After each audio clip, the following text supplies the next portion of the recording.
Au début, pour avoir de l'électricité, certains messieurs avaient inventé la pile électrique. Dans une pile, sous l'effet de l'énergie chimique, on a d'un côté des électrons moins, de l'autre, il en manque. C'est le côté plus.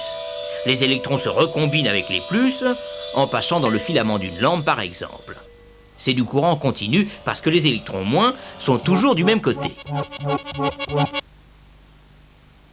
D'autres messieurs avaient mis au point une autre méthode. Avec des fils bien isolés, ils faisaient une bobine. Et devant, ils s'amusaient à faire tourner un aimant.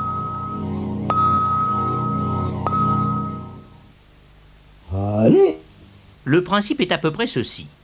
Quand le pôle nord de l'aimant arrive, des électrons sont arrachés de leur orbite et vont d'un côté, ce qui fait des plus de l'autre côté. On a donc, comme dans une pile, un plus et un moins. Évidemment, dès qu'on ne tourne plus, il ne se passe plus rien. C'est logique dans un sens. On ne peut pas faire de l'énergie, même électrique, à partir de rien. Alors si on continue à tourner, c'est le pôle sud de l'aimant qui arrive devant la bobine. Et là, il se passe exactement le contraire de tout à l'heure. Le plus devient le moins et vice-versa. On a encore du courant, oui, mais dans l'autre sens.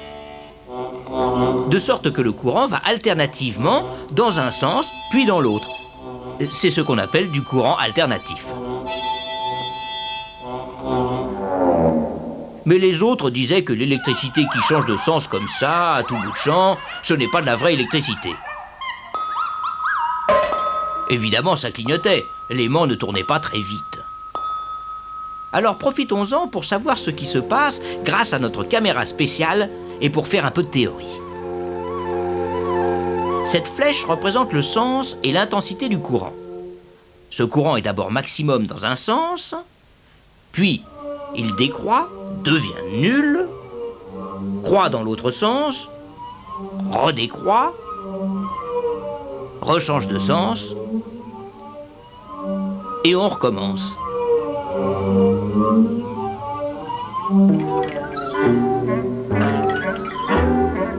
Si le courant redevient maximum dans un sens une fois par seconde comme ici, on dit que la fréquence du courant est de 1 Hz. 2 fois par seconde, 2 Hz, etc.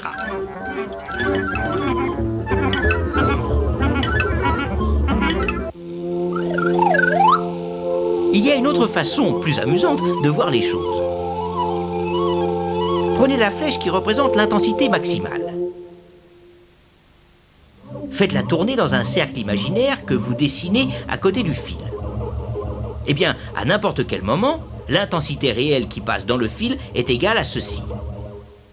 C'est-à-dire la projection ou l'ombre de la flèche tournante sur le fil.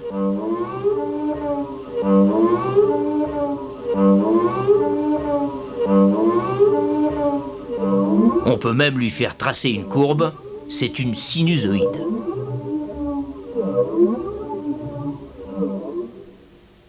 Mais revenons à nos messieurs. Ils perfectionnent leur alternateur. L'aimant se met à tourner plus vite, la fréquence du courant augmente, 4 Hz. Vers 10-12 Hz, ça ne clignote déjà presque plus. Et à 50 Hz, alors là, on ne s'aperçoit plus de rien. Or, 50 Hz, c'est la fréquence du courant alternatif qui arrive aujourd'hui chez vous. L'éclairage, le chauffage marchent tout aussi bien. Les moteurs électriques aussi. Et aujourd'hui, un seul alternateur de centrale peut alimenter en électricité à peu près 1 million de foyers. L'idée de nos messieurs n'était donc pas mauvaise, car il faut dire aussi que le courant alternatif se transporte plus facilement.